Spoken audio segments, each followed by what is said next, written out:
Today I want to share with you how to make an Einkorn Apple Butter Cake. It's delicious and nutritious, and you can make it in one bowl, and if you want, you can substitute any other whole grain flour in this recipe. Hi sweet friends, I'm Mary and welcome to Mary's Nest, where I teach traditional cooking skills for making nutrient-dense foods like bone broth, ferment, sourdough, and more. So if you enjoy learning about those things, consider subscribing to my channel, and don't forget to click on the little notification bell below. That'll let you know every time I upload a new video. This is an old-fashioned recipe that comes from my husband's side of the family who live in West Virginia. But I thought I'd change it up a little bit and make it with einkorn flour instead of all-purpose flour. If you're not familiar with einkorn flour, it's an ancient grain, and scientists believe it may be the original ancient grain. And the reason they believe that is because it's a diploid, meaning that it has only 2 chromosomes. Wheats that came after einkorn had more chromosomes, and our modern-day wheats have a lot of chromosomes. And although einkorn does have gluten, some people find it easier to digest than the modern-day wheats. And I just wanted to go over with you the type of einkorn flour that I have in my bowl here. Now I took a picture of this plate, and I'll overlay it so that you can see this up close. But this is einkorn flour that has been freshly ground, and this is einkorn flour that has been completely sifted with the bran and the germ sifted out. And I say completely sifted, but completely sifted as well as you can sift it at home. It's not purchased from the grocery store. And this flour that I have right here in the middle is also einkorn flour, and it's einkorn flour that's only had some of the bran and germ sifted out of it. So this is 100% a whole grain einkorn flour. This is an all-purpose version of einkorn flour, but again it retains quite a bit of nutrition because, and you'll notice it's a pale yellow as opposed to the white all-purpose flour that you'll see at the grocery store that's sifted of its bran and germ from modern-day wheat. And the reason is that einkorn is very high, well it's very high in a lot of vitamins and minerals, but it's especially high in the beta-carotoids, I'm not sure exactly what the proper pronunciation is, but it's high in the beta-carotenes and vitamin A and lutein. And especially the lutein gives it this nice pale yellow color. And now this flour right in the middle, I've sifted out just about a quarter of the bran and the germ. And I like to do that when I'm making a sourdough bread because that helps the flour be a little bit lighter than the 100% whole grain. And so it helps a little bit with the rise, especially with einkorn being low in gluten. You don't get the same rise you do with other flours. However, just taking out about a quarter of the bran and the germ helps a little bit, and it's still very nutritious. All 3 of these are still nutritious, even the all-purpose version of einkorn flour. Now today, since I'm making a cake, I like to use the einkorn where I've sifted out the majority, best I can do at home, of the bran and the germ. And that's what I've got here in the bowl. So I just wanted to show you all of this, that you can certainly make this cake if you want to use 100% whole grain einkorn flour. You can make it with one that slightly has some of the bran and germ sifted out of it, or you can use one where you've sifted out the majority of the bran and germ. And there's just some variations in terms of the amount of liquid you would use, and I'll put that in the written description or in the written recipe, which I'll have over on my website, which is marysnest.com. And I'll also put a link in the description below to the exact location where the recipe will be. So here in my bowl, I've got 2½ cups of my einkorn flour, the one where I've sifted out most of the bran and the germ, because as I said, I find that that makes a lighter cake. For making bread, I can use the 100% whole grain, or the one where I've only maybe sifted out about a quarter or so of the bran and the germ. But for cakes, I really do like to sift out most of the bran and the germ. And if you'd like, I have a video where I show how to grind einkorn grain, and it can either be the regular einkorn grain or one that's been soaked and sprouted. And I have a video where I show you how to do that as well if you want to make a sprouted einkorn flour. But this will show you how to grind the grain and then how to sift out the bran and the germ. And I'll put that in the iCards above. But again, if you don't buy whole grain and you don't grind it, and I go over all of that in that other video, you can certainly buy einkorn flour. And you can buy regular einkorn flour, 100% whole grain. You can buy all-purpose einkorn flour. And you can even buy sprouted einkorn flour. And I'll be sure to put links to that in the description below so that you can find that if you want to. And I'll also link to where you can find the grain if you want to grind your own as well. So I'll put that in the description below. But in any event, so I've got 2½ cups of the all-purpose flour, the einkorn all-purpose flour. And now I've got 1.5 cups of my sugar. And what I'm using here is sucanat. This is just the dried cane juice. So it's got all the minerals and vitamins still in it. It's very rich in molasses. And so this makes for a nice nutritional sugar as opposed to using white sugar. But you can certainly use other sugars. You can use maple sugar in this cake. You won't notice the taste. You can use date sugar. Other sugars like that. And certainly you can use brown sugar, that's just white sugar where they add the molasses back in. But I really like to use the sucanat, as this is 100% dried cane juice, and that's 1.5 cups. So we'll go ahead and put that in. I'm just going to put it over this sieve here because it can get some little chunks and whatnot in it, and I just want to get those smoothed out. Now all I'm going to do is mix up this flour with the sucanat, and then we'll add in the rest of the ingredients. So what I've got here is 1/2 teaspoon of baking soda and 1 teaspoon of baking powder. And I'm just going to go ahead and sprinkle that right in. And then I've got 1/2 teaspoon of salt, and this is just a fine ground sea salt. You can use whatever fine ground salt you have. And then I've got 1/2 teaspoon of cinnamon. Now I'm just putting in 1/2 teaspoon because since this is an apple butter cake, the apple butter has a lot of nice flavoring to it. And you can either make your own or you can use store-bought, whatever you've got. If you'd be interested in having me show you how to make apple butter, just let me know in the comments below, and I'll be happy to put that add that to my list. Already, I'm just mixing that salt and the baking soda and the baking powder and the cinnamon in all through this.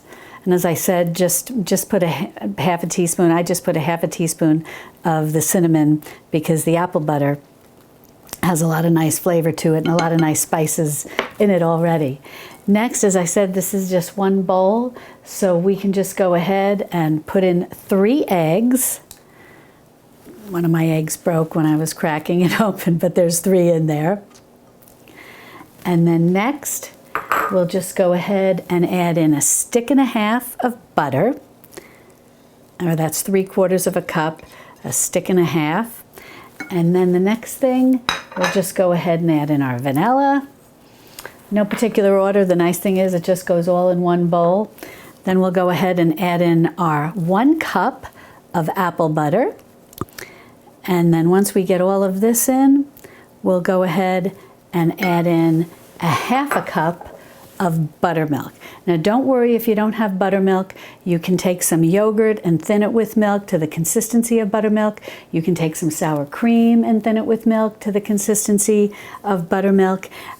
Either of those will work fine, but I've got some buttermilk, so I'm just going to go ahead and add that in, and that's 1/2 cup. I'm going to use an electric whisk to mix this, but you can certainly do this by hand too. But what I'm going to do is I'm just going to start it on low for about 30 seconds so we don't have a big flour mess. And then I'm going to turn it up and to high and whisk it for about 3 minutes. Alrighty, well that looks perfect. Now, what you'll want to have done is preheat your oven to 350 degrees Fahrenheit. Make sure that you have a rack that's right in the center of your oven. And then you want to get two 9-inch circular cake pans ready. And you want to make sure they're well buttered and dusted with flour. Now I like to put a piece of parchment paper on the bottom of my round baking pans, but you don't have to do that. I just find this absolutely guarantees that nothing's going to stick. Now I'm just going to give this one more turn around to make sure everything on the bottom has been incorporated and the sides here. And then I'm going to get ready to fill each of my cake pans, and I'm just going to try my best to divide the batter evenly. Well, now I'm going to go ahead and put these both in the oven on that middle rack at 350 degrees Fahrenheit, which I believe is about 180 degrees Celsius, and they're going to bake for about 30 to 35 minutes. So I'll check them at 30 minutes with the little toothpick inserted in the middle. If it comes out clean, they'll be done. If not, we'll let them go a few more minutes. Look at these glorious apple butter cakes. I just took them out of the oven. They needed about 35 minutes. Now I'm just going to let them cool in the pan just for a few minutes, and then we'll flip them out and we'll let them cool completely on the wire rack, and then I'll show you how to make the apple butter buttercream frosting. Well, I let my 2 cake layers cool completely, and now we're ready to make the apple butter buttercream. This is a very unusual recipe, but it works like a charm, and it tastes beautifully with the apple butter cake. We're going to need a total of 2 sticks of butter. However, we're just going to start with a half of a stick. So just a half of 1 stick of butter, and we're just going to let that melt up a bit, and then to that we're going to add a 1/4 cup of the einkorn flour, and you can use any einkorn flour that you're using, whether you went with the one that you might have sifted, the one that you were completely sifted, the one you may have partially sifted, or the 100% whole grain. Any one that you're using will work fine. And what we're going to do is we're going to add this 1/4 cup of flour, which is 4 tablespoons of flour, and that half of a stick of butter is 4 tablespoons also. And we're just going to add that into our melted butter, and we're just going to spin this around a bit just to get the flavor of the raw flour flavor cooked a bit. That's it. Nothing fancy. We're just going to keep it. I have it on low here, although you'd never know it the way that butter sizzled up.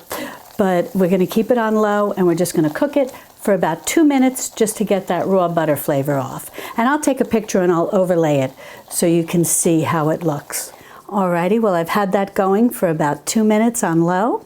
I'm confident we've cooked off any raw flour taste. Now we're going to go ahead and add in 1 cup of milk, and I'm using whole milk. Now I'm just going to turn the heat up to about medium, and I want to bring this up to a boil and get it to thicken. So I'll start with it at medium, just warming it, and then I'll go a little higher to see how high I need to turn this burner to get it to come to a boil. And once it comes to a boil, I'll keep stirring it really well and watch it thicken. Well, that came up to a boil very quickly, just took about a minute, and I used this little whisk and I took a close-up picture so that you can see the thickness that you're looking for. But this is what you're going to be looking for when you bring it up to a boil. Now, while this roux is hot, we're going to go ahead and add in a 1/2 cup of sugar. And this is the dried cane juice, the sucanat, and it works perfectly in this apple butter buttercream because of the nice molasses flavor, and the color works perfectly. And what we want to do is we just want to get some of that melting, more or less, since that is a granulated sugar. It's not like a powdered sugar, but it'll start to melt in here from the hot temperature of the roux, and that'll come together beautifully. I'm just going to whisk that in like this until we watch that melt and the color change, and then we'll add the rest of the ingredients. Now, while this is still warm, we're going to go ahead and add in a half a teaspoon of cinnamon. And I don't know if you can see it, there was a little bit of pinch of salt in there, just a pinch. That's all you want, but you want that half a teaspoon of cinnamon. Now the apple butter has a lot of spices in it already, but I like to just add a little extra cinnamon so that has the stronger note over any of the other spices that are in the apple butter. Because cinnamon and apples just seem to go so well together. Alrighty, now the next thing we're going to do is add in a half a cup of apple butter. And this is the same apple butter we used to make the cake. And we're just going to put in a half a cup of that while everything is still warm. And we're going to continue mixing that in with everything. Oh, it smells heavenly. When the apple butter hit the heat of the rest of the ingredients. It just smelled beautiful. And we're just going to keep mixing that until it's well mixed. Now we're just going to let this cool completely before we move on to adding the rest of the butter and the vanilla and whipping it into our beautiful buttercream. Well, I transferred my mixture to a bowl. I let it cool completely. And now I'm going to go ahead and add in 1 teaspoon of vanilla extract and the remaining stick and a half of butter. And we'll just put that right in, and then we're going to get ready to whisk this for about 3 to 5 minutes. I'm just going to start this on low to start getting that butter incorporated. Then I'm going to turn it up to high, and as I said, we'll whip it. Did I say sifted before? Just to whip it until it's nice and fluffy. Well, I whipped this buttercream for about 3 minutes and it looks glorious. Now we'll get ready to ice the cake. And what I like to do with an apple butter cake is to keep it kind of old-fashioned, a little rustic looking. And all I'm going to do is put this buttercream, this apple butter buttercream, in the middle between the 2 layers and then on top. But you could certainly go all around and ice the entire thing. But I think it looks more charming like this. So I'm going to take the first layer. I've got this lovely cake plate here.